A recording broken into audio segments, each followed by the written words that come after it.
নমস্কার। টক্স on self identity এই অনুষ্ঠানে আপনাদের সকলকে স্বাগত জানাচ্ছি। আপনারা জানেন মাঝে মাঝে কিছু বৈচিত্র্যের স্বাদ আপনাদের সামনে এনে দেওয়ার জন্য আমরা এই অনুষ্ঠানে টক্স অন সেলফ আইডেন্টিটিতে মাঝে মাঝে একটু অন্য বিষয় প্রবর্তনও করি। সুনেত্রা চক্রবর্তী দীর্ঘকাল বাবা ঠাকুরের সান্নিধ্য পেয়েছেন, বাবা ঠাকুরের সেবা করার সুযোগ পেয়েছেন সপরিবারে। এটা একটা বিরল সুযোগ, বিরল সৌভাগ্য, কোনো সন্দেহ নেই।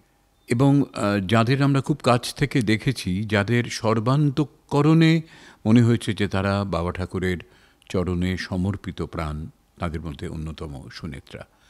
সুনেত্রা খুব সুন্দর গানও করে, সেবা করে অকাতরে, তার সঙ্গে সঙ্গে সঙ্গীতও তার প্রাণের সম্পদ। এবং তার কণ্ঠে বাবা ঠাকুরের বিবিধ ভজন আমরা বিভিন্ন ভজনের অনুষ্ঠানে যেমন শুনেছি, এই টক্স অন সেলফ আইডেন্টিটিতেও আমরা পেয়েছি। আজকে সেরকমই একটি ব্যতিক্রমী দিন, যেদিন আমরা সুনেত্রাকে আমাদের সঙ্গে পেয়েছি। আজকে আবারও আমরা ভজনামৃত নিয়ে, অর্থাৎ ভজনের মধ্যে দিয়ে যে অমৃতের স্বাদ পাওয়া যায়, যা আমাদের কাছে এনে দিয়েছেন বাবা ঠাকুর অসংখ্য তত্ত্বের মাধ্যমে। সুনেত্রা তার অধ্যবসায় দিয়ে, আন্তরিকতা দিয়ে, নিষ্ঠা দিয়ে এরকম অসংখ্য ভজন নিজের কণ্ঠে ধারণ করেছে এবং ঠিক সময়ে, ঠিক দিনে, ঠিক ভজনের উপস্থাপনাটা ওর একটা বৈশিষ্ট্য, এটা মানতেই হবে। আজকেও আমরা ভজনামৃত নিয়ে একটু কথা বলবো। সুনেত্রার কাছে একটু ভজন তো নিশ্চয়ই শুনবো। ভালো কোনো ভজনের প্রসঙ্গ যদি এর কথায় কথায় এসে পড়ে, আমরা সেটাও আপনাদের শোনাতে পারি। ভজন প্রসঙ্গে বাবা ঠাকুর কী বলছেন, অনেক কথা বলেছেন। সেটা হয়তো আপনারা দেখেছেন, ভজনামৃত বইয়ের মুখবন্ধে আছে। সেখান থেকে আগে একটুখানি পড়ে শোনাই সুনেত্রা, কেমন? তাহলে আমরা প্রথমে আমরা কোন দিকে যাব ভজন প্রসঙ্গে, তার একটা রূপরেখাও পেয়ে যাব। বাবা ঠাকুর বলছেন, সচ্চিদানন্দের বিজ্ঞান বিশ্ব সঙ্গীতের সর্বোত্তম অধ্যায় হল জীবন সঙ্গীত, আত্মসঙ্গীত তথা সচ্চিদানন্দের ভজন। ভজন হল বিশ্ব সঙ্গীতের সর্বোত্তম অধ্যায়। বিদ্যার স্বরূপ অখণ্ড অনন্ত ভূমা। তার অভিব্যক্তি চতুর্বিধ: প্রাকৃতবিদ্যা, জীববিদ্যা, দেব বা ঈশ্বরীয় বিদ্যা এবং ব্রহ্ম আত্মবিদ্যা। জগৎ জুড়ে সচ্চিদানন্দময়ী মায়ের বিলাস, লীলাভিনয়। দেশ, কাল, কার্য, কারণ, রূপ, নাম, ভাব সহযোগে নিত্য সুসাধিত হয়ে চলেছে। তাকে জীবনের সর্বব্যাপারে, অন্তরে বাইরে মেনে মানিয়ে চলাই সর্বোত্তম ভজন। ভজন হল ভক্তি ও ভগবানের অভিন্ন রূপ।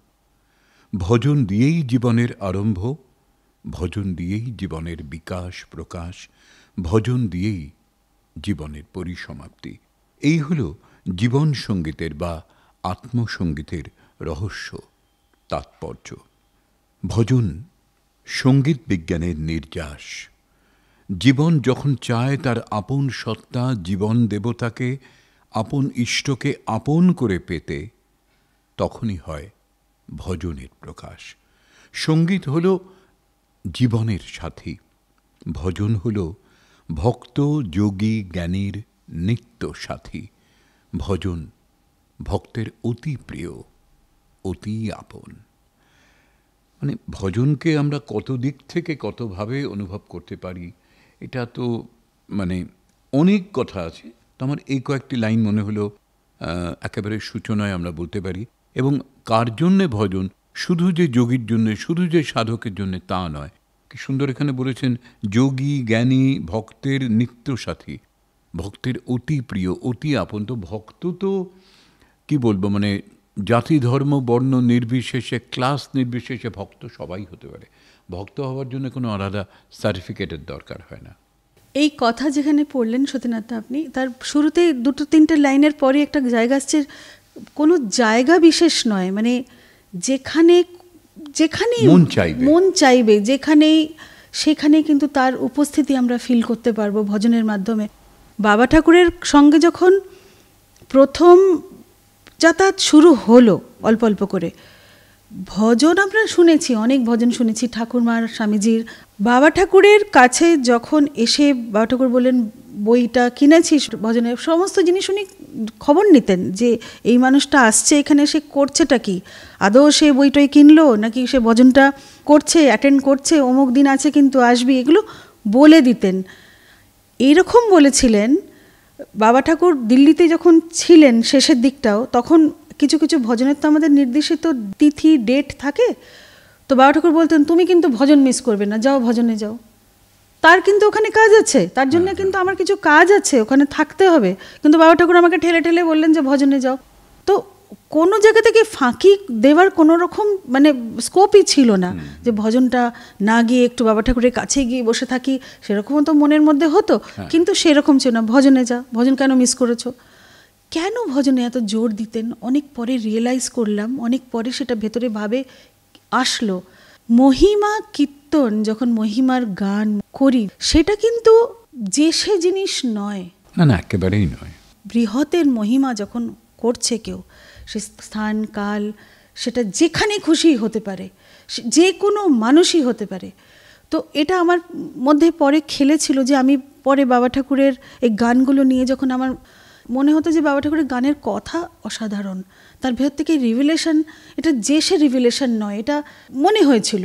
তো যখন ভজন গাই তখন কথাটাকে বারবার পড়ি, ওই লাইনটা আমাকে বারবার গাইতে ইচ্ছে করে।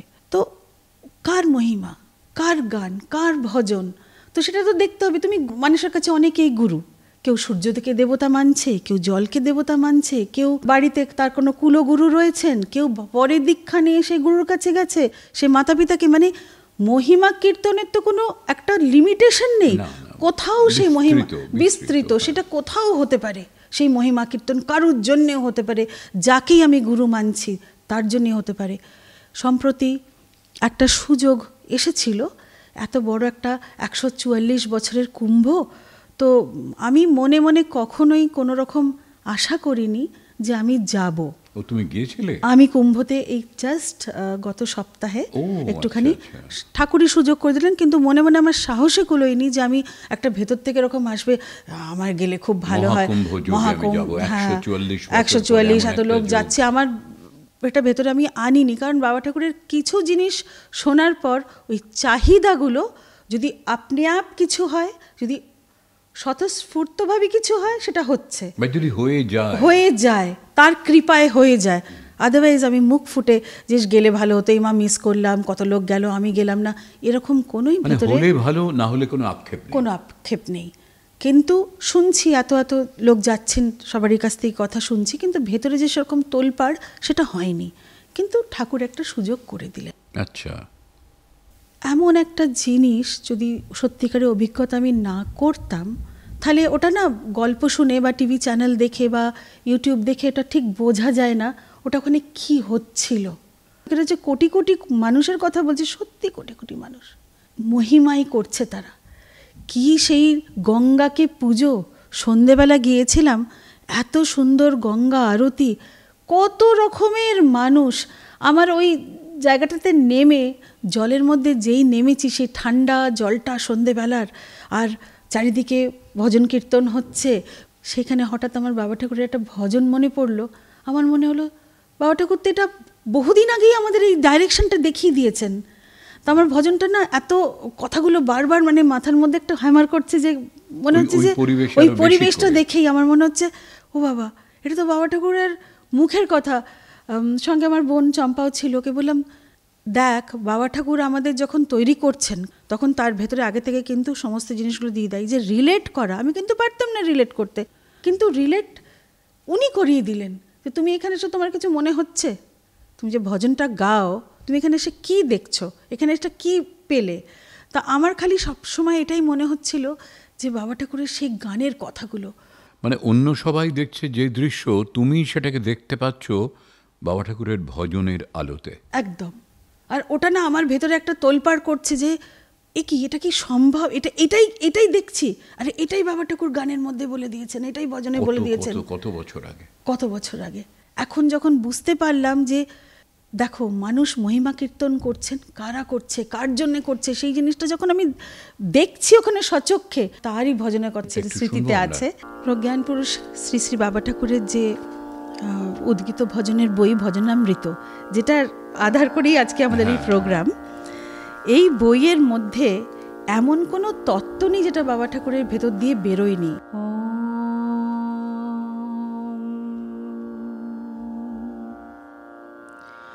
নমি তোমায় মোরা সবাই, প্রাণেরও প্রাণ ভগবান,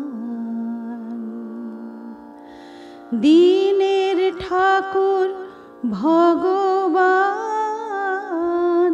প্রেমের ঠাকুর ভগবান। ব্রহ্ম আত্মা ঈশ্বর কত যে তোমার নাম, দিনের বন্ধু ভগবান, প্রেমের প্রেম ভগবান। শিব দুর্গা লক্ষ্মী নারায়ণ সীতারাম রাধা শ্যাম, চৈতন্য রাম কৃষ্ণ ভগবান, লীলায় অবতার ভগবান। এই যে বাবা ঠাকুরের এই ভজনের মধ্যে যে নমি তোমায় মোরা সবাই, যে সবাই যে সেখানে আন্তরিক তাদের ভেতরকার যে আবেদন জানাচ্ছে, যেই তার ভগবান হোক, যেই তার গুরু হোক, সেই কথার মধ্যে এখন যে কথা আসছে সেটা আমি পুরোপুরি যখন রিলেট করতে পারছি তখন আমার ভেতরে একটা শিহরণ হচ্ছে।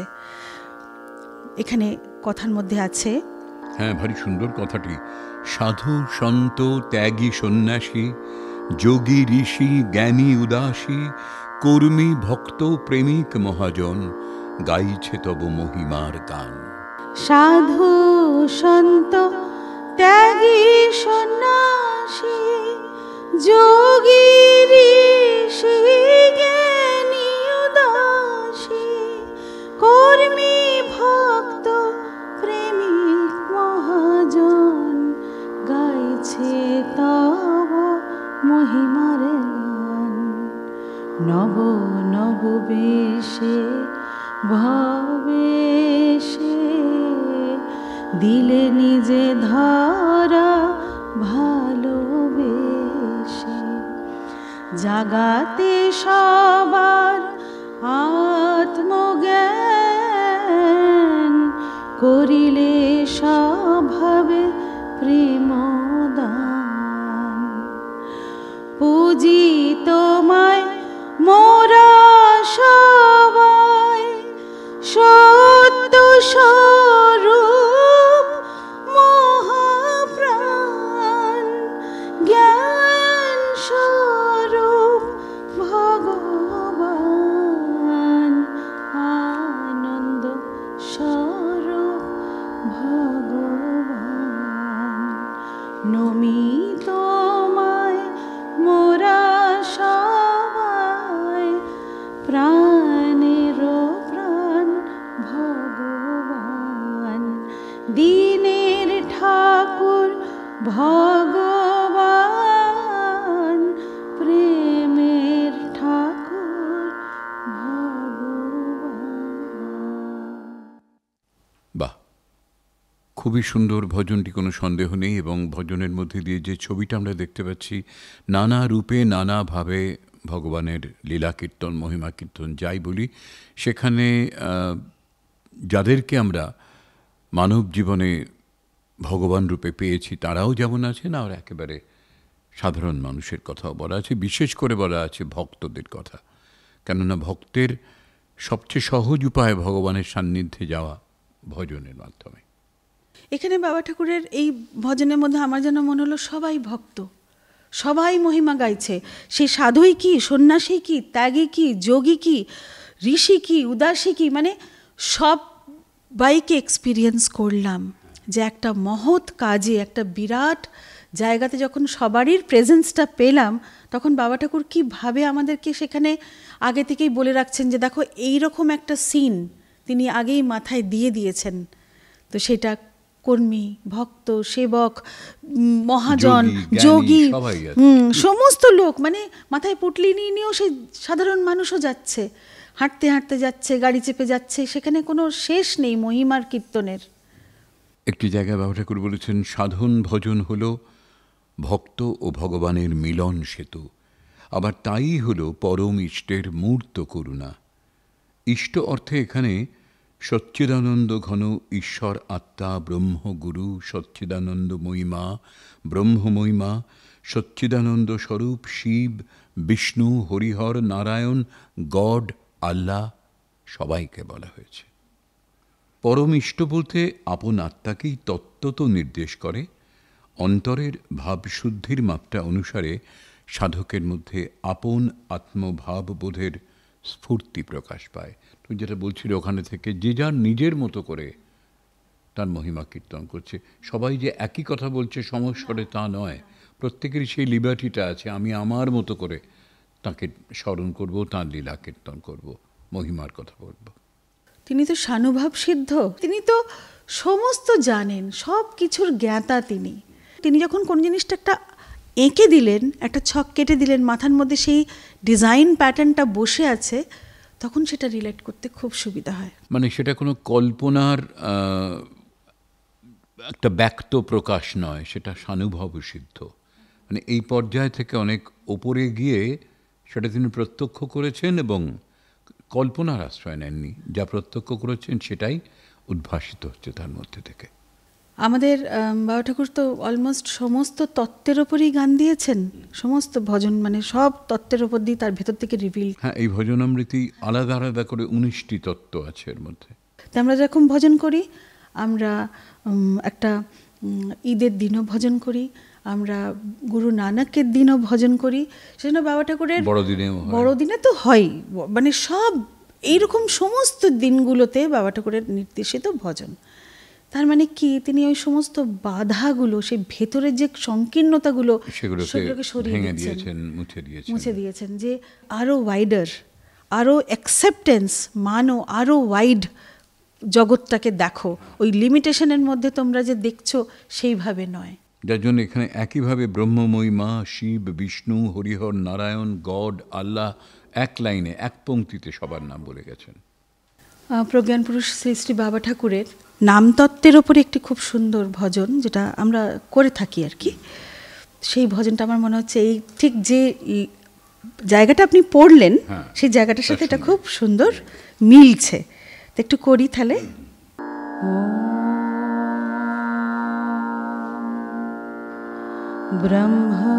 ব্রহ্মাত্মা সত্তা শক্তি ईश्वर अल्लाह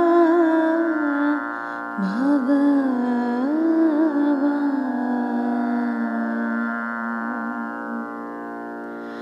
काली कृष्ण सत्यनारायण हरि विष्णु शिवा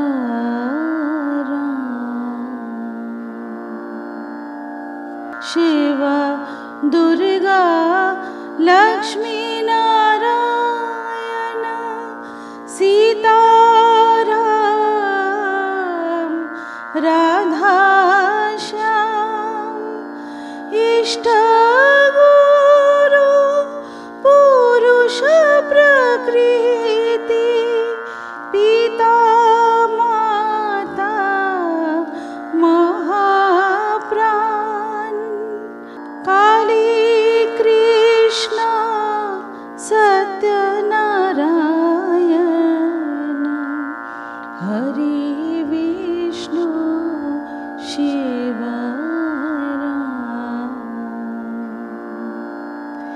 हिंदू पारसी यहूदी ख्रिस्टान बौद्ध जैन सिख मुसलमान সবাই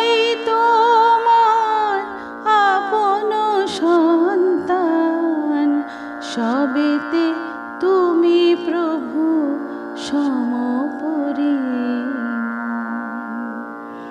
অনন্ত মহিমা তব অনন্ত নাম, স্বভাব লীলায় তব শবধ বিজ্ঞান।